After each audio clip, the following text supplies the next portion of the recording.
بسم الله الرحمن الرحيم. الحمد لله وكفى وسلام على عباده الذين اصطفى. أما بعد فقد قال الله تبارك وتعالى في كلامه المجيد: أعوذ بالله من الشيطان الرجيم. بسم الله الرحمن الرحيم. شهر رمضان الذي أنزل فيه القرآن هدى للناس وبينات من الهدى والفرقان فمن شهد منكم الشهر فليصمه ومن كان مريضا أو على سفر فعدة من أيام أخر. قال النبي صلى الله عليه وسلم: يا أيها الناس قد أظلكم شهر عظيم مبارك، شهر فيه ليلة خير من 1000 شهر. صدق الله العلي العظيم وصدق رسوله النبي الكريم، ونحن على ذلك من الشاهدين والشاكرين، والحمد لله رب العالمين. محترم و معزز سامعین اکرام، عزیز ساتھیوں، دوستوں، جمعیت علماء کرناٹک کے بینر تلے نئے قائم کردہ اس چینل کے ذریعے پہلی مرتبہ آپ حضرات سے مخاطب ہونے کا موقع مل رہا ہے، اور ایک عظیم ترین عنوان کے ساتھ میں اس وقت آپ حضرات کے ساتھ موجود ہوں، اور اپنے اس عنوان پر کچھ گفتگو آپ حضرات سے کرنا چاہتا ہوں۔ ملک کی بلکہ پوری دنیا کی اس وقت عجیب و غریب صورتحال ہے۔ اللہ تبارک و تعالی نے اپنی قدرت کا مظاہرہ کیا فرما دیا؟ اللہ تبارک و تعالی نے اپنی اندیکھی قدرت کا مظاہرہ کیا، اور اپنی بے شمار فوجوں میں سے ایک ادنا فوج کے ایک فرد کو دنیا میں کیا بھیج دیا؟ ساری دنیا اس کے سامنے عاجز آ گئی۔ بڑی بڑی طاقتوں والے اس کے سامنے سر جھکانے پر مجبور ہو گئے، اپنے عجز اور درماندگی کا اظہار کرنے لگے، اپنے ہاتھوں کو اوپر اٹھا لیا، چاہے وہ اپنی زبان میں اپنے مذہب اور عقیدے کے مطابق وہ کہے، لیکن یہ کہنے پر مجبور ہو گئے کہ ہم بے بس ہیں، لاچار ہیں، مجبور ہیں۔ ہے کوئی طاقت جو اس پوری نظام کو چلانے والا ہے کوئی طاقت اس دنیا کے نظام کو کنٹرول میں کرنے والی ہے؟ ہمارا عقیدہ ہے کہ اسی طاقت کا نام خدا ہے، اسی طاقت کو ہم اللہ کہتے ہیں، اور اسی طاقت کے سامنے ہم اپنے سر کو جھکاتے ہیں، سجدہ ریز ہوتے ہیں۔ بہرحال اللہ تبارک و تعالیٰ کے اس قدرت کے مظاہرے کے نتیجے میں بہت ساری پابندیاں ہمارے اوپر لگا دی گئی ہیں۔ بعض احتیاطی طور پر ہمیں خود ان چیزوں کو اختیار کرنا پڑتا ہے، اور بعض چیزیں حکومتوں کی جانب سے لگائی گئی پابندیوں کے نتیجے میں ہم ان پابندیوں کو قبول کرنے اور اس پر عمل کرنے میں مجبور ہیں۔ انہی میں سے ایک پابندی ہمارے لیے یہ عائد کر دی گئی ہے کہ ہم لوگ اپنے گھروں میں محصور رہیں۔ بلا ضرورت باہر نہ نکلیں، گھروں میں اپنے اوقات گزاریں، یہاں تک کہ مساجد میں بھی حاضری سے ہمیں روک دیا گیا۔ درمیان میں شب برات جیسی عظیم ترین رات آئی اور گزر گئی، ہمیں اس میں بھی اللہ کے گھروں میں حاضری سے روک دیا گیا، ہم حاضر نہیں ہو سکے۔ یہ اور بات ہے کہ ہم لوگ اپنے گھروں میں اس رات کو اللہ کو راضی کرنے کی اپنی بساط بھر کوشش کی، لیکن خدا کے گھروں میں تو جا نہیں سکے۔ اب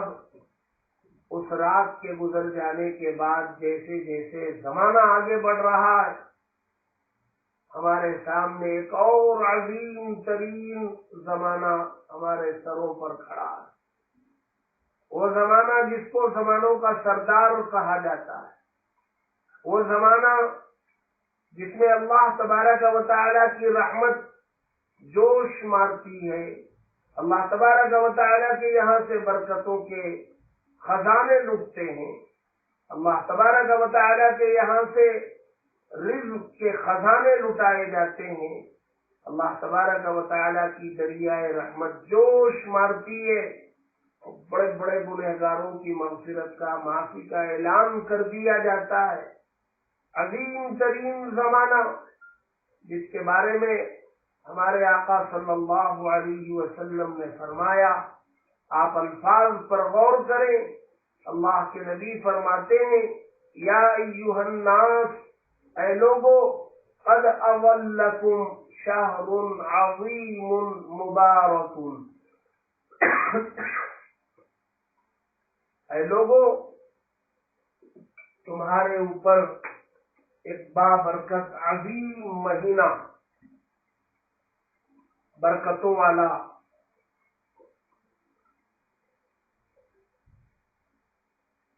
رحمتوں والا، مقدس ترین زمانہ تمہارے اوپر سایہ فگن ہونے والا ہے۔ اللہ تبارک و تعالی نے اس مہینے کے بارے میں فرمایا، شہر رمضان الذی انزل فیہ القرآن، وہ مہینہ ہے جس میں اللہ تبارک و تعالی کا کلام نازل کیا گیا۔ ہم لوگ جانتے ہیں کہ قرآن مجید اللہ کا کلام، اللہ کی ذات سے نکلا ہے۔ اللہ تبارک و تعالی جتنے بڑے ہیں اتنا بڑا ان کا کلام ہے۔ اللہ تبارک و تعالی کی ذات سے نکلے ہوئے اس کلام کو اللہ تبارک و تعالی نے جب زمین پر اتارنے کا ارادہ کیا تو اللہ تبارک و تعالی نے زمانوں پر نظر دوڑائی کہ میرے اس مقدس ترین کلام کے زمین پر نزول کے لیے کون سا زمانہ بہتر رہے گا، مناسب رہے گا، زمانوں میں سب سے بابرکت زمانہ کون سا ہے میرے کلام کے نزول کے لیے، تو اللہ تبارک و تعالیٰ کو یہی زمانہ سب سے بابرکت مقدس ترین زمانہ نظر آیا، اس میں اللہ تبارک و تعالیٰ نے اس کلام کو نازل کیا۔ اور قرآن مجید کی دوسرے پارے میں اللہ تبارک و تعالیٰ نے یوں فرمایا، شہر رمضان الذی انزل فیہ القرآن، رمضان کا مہینہ وہ مہینہ ہے جس میں قرآن نازل کیا گیا۔ ایک دوسری جگہ اللہ تبارک و تعالی نے فرمایا، انا انزلناہ فی لیلۃ القدر، ہم نے اس کلام کو لیلۃ القدر میں اتارا۔ لیلۃ القدر، اس کے بارے میں بہت زیادہ روایتیں موجود ہیں، لیکن کل ملا کر اخیر میں اس نتیجے پر علماء پہنچتے ہیں، جمہور پہنچتے ہیں کہ یہ رمضان کے آخری 5 طاق راتوں میں کوئی طاق رات واقع ہوتی ہے، اور اللہ تبارک و تعالی نے اس مہینے کو اپنے کلام کے نزول کے لیے منتخب فرمایا۔ تو ہم لوگ اندازہ لگائیں کہ یہ مہینہ کتنا بابرکت ہوگا، کتنا مقدس ہوگا۔ اور اس زمانے کو اللہ تبارک و تعالی نے بڑے فضائل والا بنایا. اللہ تبارک و تعالی نے اس کی خصوصیات بیان فرمائی. ہمارے نبی صلی اللہ علیہ وسلم نے اس کے فضائل مناقب ذکر فرمائے. ہمارے نبی فرماتے ہیں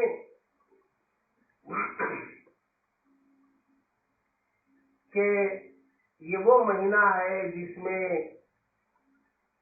اگر کوئی نفل عبادت انجام دے تو فرض کے برابر ثواب ملتا ہے،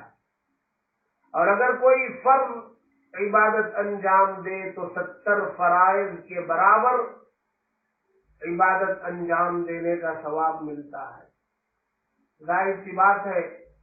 اللہ تبارک و تعالیٰ کے یہاں سے یہ چھوٹ ملی ہے، یہ رخصت ملی ہے. ایک مرتبہ سبحان اللہ کہو اور فرض جیسی عبادت انجام دینے کا ثواب پاؤ. یہ اور کسی زمانے کے لیے یہ فضیلت، یہ خصوصیت حاصل نہیں. یہی وجہ ہے کہ ہمارے آقا صلی اللہ علیہ وسلم رجب کا مہینہ جب آتا تو آپ یہ دعا فرماتے اللہم بارک لنا فی رجب و شعبان وبلغنا رمضان. اے اللہ، اب جب رجب میں داخل ہو چکا ہوں تو میری عمر میں اس 2 مہینے کا اضافہ فرما دے. یعنی اگر چونکہ موت کا پتہ نہیں وہ کب آ سکتی ہے، وہ کبھی بھی آ سکتی ہے.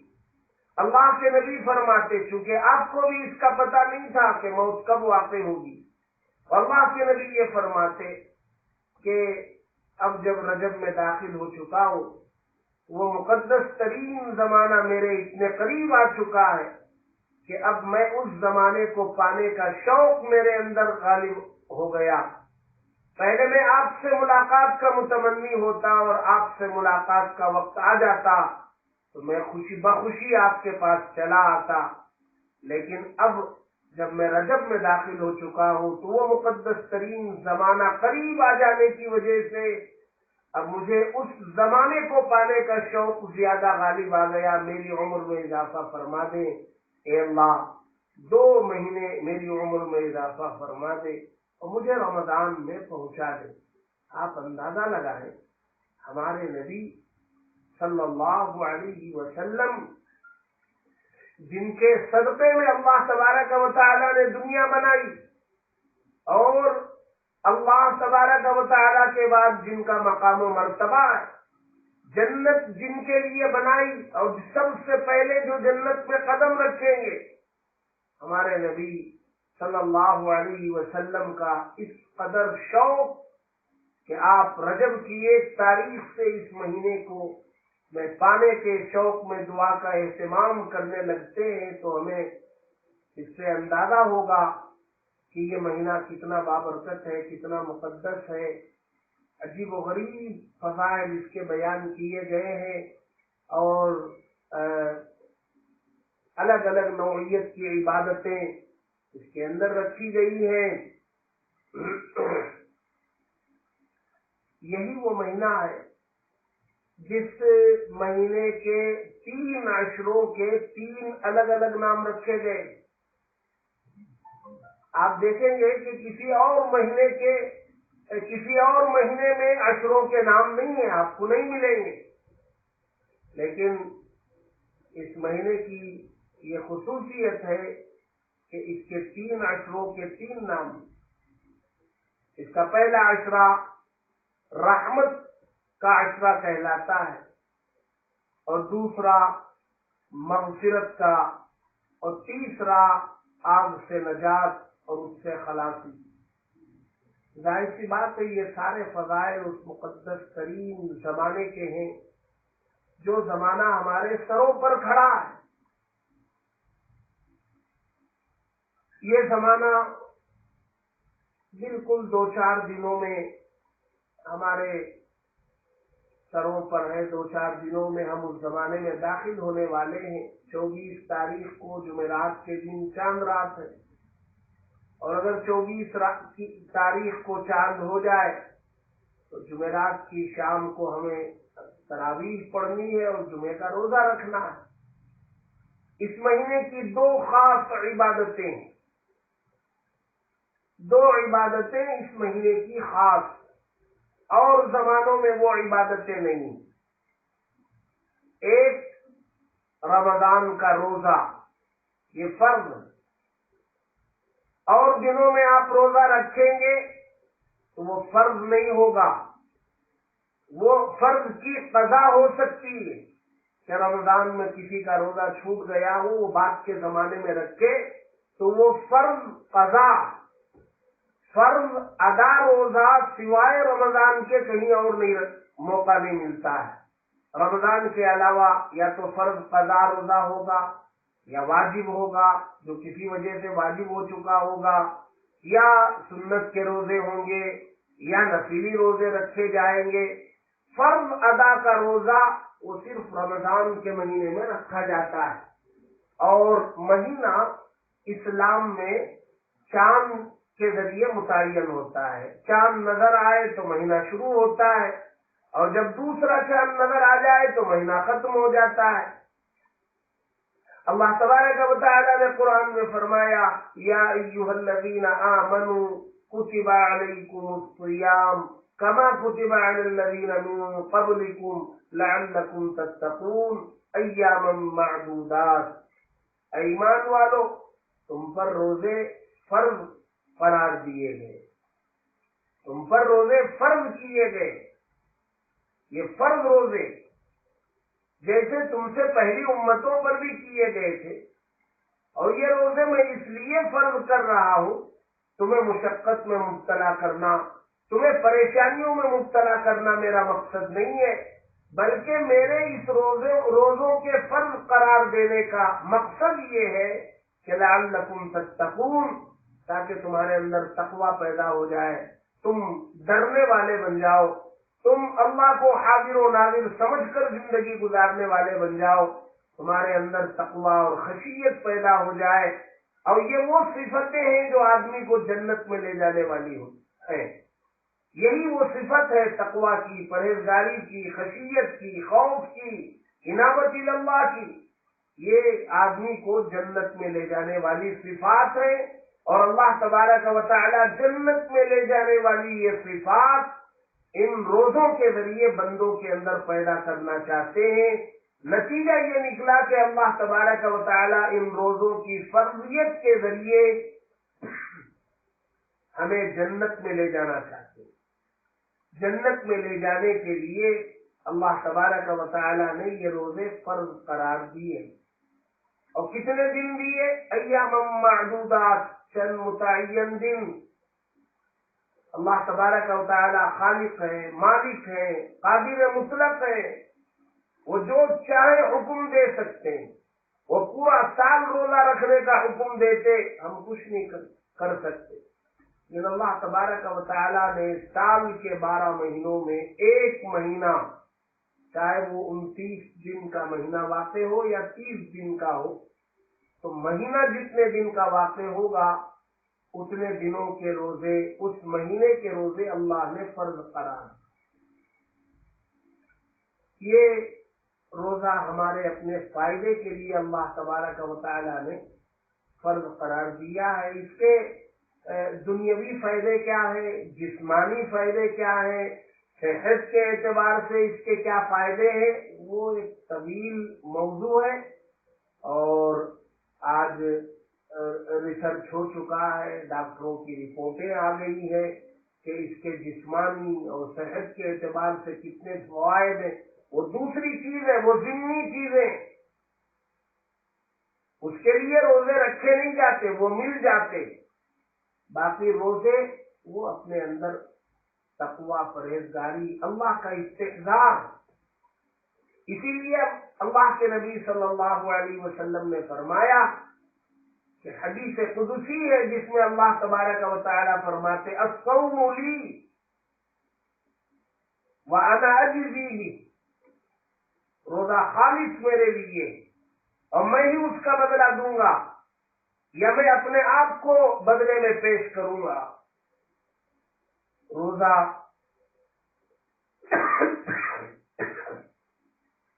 اللہ کے لیے ہے، تو کیا اور عبادتیں اللہ کے لیے نہیں ہیں؟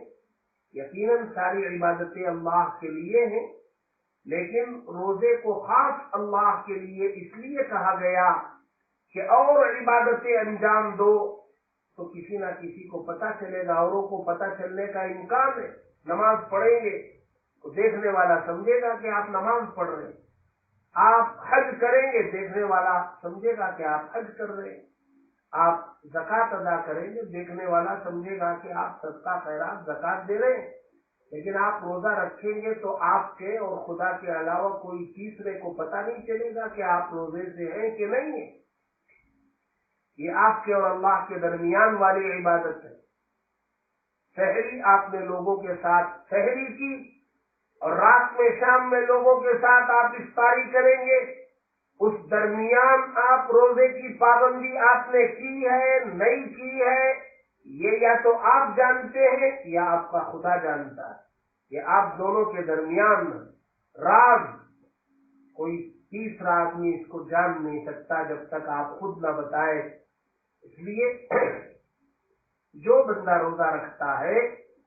وہ اللہ تبارک و تعالی ہی کے لیے رکھتا ہے، اس میں کوئی دکھاوا، اس میں کوئی ریاکاری نہیں ہے۔ آدمی کو پیاس لگے، حلق سوکھنے لگے تو وہ اپنے گھر کے کمرے میں کہیں چھپ چھپا کر کے پانی پینا چاہے تو وہ پی سکتا ہے۔ دنیا والے تو یہی سمجھیں گے کہ بھئی یہ روزے سے ہے، لیکن بندہ پیتا نہیں ہے۔ حلق میں کانٹے پڑنے لگے، بھوک کی شدت بڑھ جائے اور جان پر بن آئے، تب بھی آدمی کچھ کھانے پینے کے لیے تیار نہیں ہوتے۔ کئی مرتبہ ایسا ہوا، آدمی روزے کی حالت میں بیمار ہوا، ڈاکٹر کے پاس گئے، ڈاکٹر نے کہا گلوکوز چڑھانا ہے یا آپ کو فوراً یہ دوائی کھانی ہے، اور روزہ مکمل ہونے میں ابھی 4-5 گھنٹے کا وقت ہے۔ ڈاکٹر کی رائے ہوتی ہے کہ یہ دوائی فوراً آپ استعمال کریں، روزے کی قضا بعد میں کریں، لیکن عام طور سے دیکھا گیا مسلمان تیار نہیں ہوتے، اپنے روزے کو مکمل کرنے کی فکر انہیں ستائے رہتی ہے، وہ منت سماجت کرتے ہیں کہ میں روزہ مکمل کر لوں گا تب دوائی کھاؤں۔ یہی چیز تو اللہ تبارک و تعالیٰ پیدا کرنا چاہتے، یہ اسپرٹ پیدا کرنا چاہتے ہیں کہ تم اللہ کے بندے بن جاؤ، تم ہر حال میں ہر موقع پر اللہ کی رضا کو دیکھو، ہر موقع پر اللہ تبارک و تعالیٰ کے استحضار کو ذہن و دماغ میں جمائے رہو، اللہ کے دیکھنے کا، اللہ کے سننے کا یقین تمہارے دلوں میں بیٹھ جائے۔ یہی روزے سے اللہ تبارک و تعالیٰ چاہتے ہیں۔ تو ایک تو یہ رمضان کا روزہ ہے جو صبح صادق سے پہلے آدمی سحری کرتا ہے۔ آپ دیکھیے رمضان میں بندہ اللہ کا کتنا فرما بردار بنتا ہے، ذرا غور کیجیے، ہم کتنے فرما بردار بن جاتے ہیں رمضان میں۔ اللہ تبارک و تعالی ہمارے کھانے کے اوقات بدل دیتے ہیں، وہ جو وقت سونے کا ہوتا ہے اس سونے کے وقت ہماری عادت بنی ہوئی نہیں ہے، ہماری عادت رات میں کھانے کی بنی ہوئی نہیں ہے، لیکن اللہ تبارک و تعالیٰ کہتے ہیں کہ نہیں، تمہارے کھانے کے اوقات بدلیں گے۔ ہم نے قبول کر لیا، ہم سے کہا گیا صبح صادق سے پہلے پہلے کھا کے ختم کر لو، وَكُلُوا وَاشْرَبُوا حَتَّى يَتَبَيَّنَ لَكُمُ الْخَيْطُ الْأَبْيَضُ مِنَ الْخَيْطِ الْأَسْوَدِ مِنَ الْفَجْرِ ثُمَّ أَتِمُّوا الصِّيَامَ إِلَى اللَّيْلِ۔ کہا صبح صادق سے پہلے سحری کھا کے ختم کر لو۔ کہاں اور زمانے میں صبح صادق سے پہلے اٹھنا ہمیں نصیب نہیں ہوتا۔ ہاں اللہ کے نیک بندے اٹھتے ہوں گے اور وہ تہجد کا اہتمام کرتے ہوں گے، لیکن ہمیں تو موقع نہیں ملتا ہے، صبح صادق سے پہلے اٹھنا بھی نہیں ہوتا، اٹھنا بھی نصیب نہیں ہوتا ہے۔ کہاں رمضان کا مہینہ ہے، ہم صبح صادق سے بہت پہلے اٹھ کر ہم جو ہے سحری سے فارغ ہو جاتے ہیں، اور پھر جو ہے دن بھر اللہ کی رضا کے لیے کھانے پینے اور نفسانی خواہشات کی تکمیل سے اپنے آپ کو روک کے رکھتے ہیں، یہاں تک کہ پھر اللہ تبارک و تعالیٰ کا حکم نہ ہو جائے۔ مغرب میں سورج کے غروب ہونے کے بعد پھر افطار کیا جاتا ہے۔ اللہ تبارک و تعالیٰ کے ان احکامات کو ہم دل سے قبول کرتے ہیں، نہ صرف قبول کرتے ہیں، ان پر 100% عمل کرتے ہیں۔ یہ اسپرٹ اللہ تبارک و تعالیٰ پوری زندگی میں پیدا کرنا چاہتے ہیں۔ اللہ تبارک و تعالیٰ چاہتے ہیں کہ یہ اس 1 مہینے کی مشق سے تم اپنے آپ کو ایسے بنا لو، جب جہاں جو حکم جس حالت میں دوں تم قبول کر لو۔ تمہیں بتانے والے بتائیں کہ یہ اللہ کا حکم ایسا ہے، یہ نبی کا حکم ایسا ہے، تمہیں نکاح یوں کرنا ہے، تمہیں عقیقہ یوں کرنا ہے، تمہیں اپنی منگنی یوں کرنی ہے، تمہیں اپنے گھر میں ہونے والے میت کی تدفین یوں کرنی ہے، اس کا جنازہ یوں تیار کرنا ہے۔ اللہ نے یوں فرمایا، اللہ کے نبی نے یوں فرمایا۔ تو جس طریق پر ہم رمضان میں اللہ کے فرما بردار بنتے ہیں، بننے کی مشق کرتے ہیں، باقی 11 مہینے ہمیں اسی مشق کے مطابق زندگی گزارنی ہے۔ یہی رمضان کے روزوں کی اصل روح ہے۔ اب رمضان کے گزرنے کے بعد اگر کوئی بندہ یہ چاہے کہ میرے رمضان کے روزے قبول ہوئے نہیں ہوئے یہ جاننا چاہے، اس کے لیے ایک پیمانہ، ایک معیار، کسوٹی وہ یہ ہے کہ وہ رمضان کے بعد دیکھے کہ وہ اللہ کے احکامات کو قبول کرنے میں، نبی کی سنتوں کو، آپ کی تعلیمات کو قبول کرنے میں اس کا من، اس کا نفس پس و پیش نہیں کر رہا ہے، وہ قبول کرتا ہوا چلا جا رہا ہے، وہ فرما برداری کو اپنائے ہوئے زندگی گزار رہا ہے۔ یہ اس بات کی علامت ہے، دلیل ہے کہ اس کا رمضان کے روزے اللہ تبارک و تعالیٰ کے یہاں قبول ہے۔ یہ روزے ہر حال میں ہر مرد کو، عورت کو رکھنا چاہیے، بلا کسی شرعی عذر کے روزے کو چھوڑنا نہیں چاہیے۔ ہاں، جن کو شرعی عذر ہے ان کے لیے رخصتیں ہیں، گنجائشیں ہیں، یہ اپنے قریب کے علماء سے اس سلسلے میں جو عذر ہے پیش کر کے رخصت ہے نہیں ہے اس کی وضاحت اپنے قریبی، اپنے متعلق عالم سے معلوم کر سکتے ہیں۔ باقی کوشش یہ ہونی چاہیے کہ رمضان کے روزے رمضان میں رکھ لیے جائے۔ اللہ کے نبی صلی اللہ علیہ وسلم نے فرمایا، شہر جعل اللہ صیامہ فریضۃ وقیام لیلہ تطوعا۔ اللہ کے نبی کی حدیث ہے جس میں رمضان کی اس 2 اہم عبادتوں کا تذکرہ ایک جملے میں موجود ہے۔ اللہ کے نبی صلی اللہ علیہ وسلم فرماتے ہیں، یہ ایسا مہینہ ہے جس کے روزے اللہ تبارک و تعالی نے فرض قرار دیے اور جس میں رات کا قیام اللہ تبارک و تعالی نے سنت قرار دیا۔ اللہ کے نبی کی سنت ہے رات کا قیام، تراویح کا قیام۔ یہ رمضان کی خاص عبادتوں میں عشاء کے بعد تراویح کی نماز یہ سنت ہے،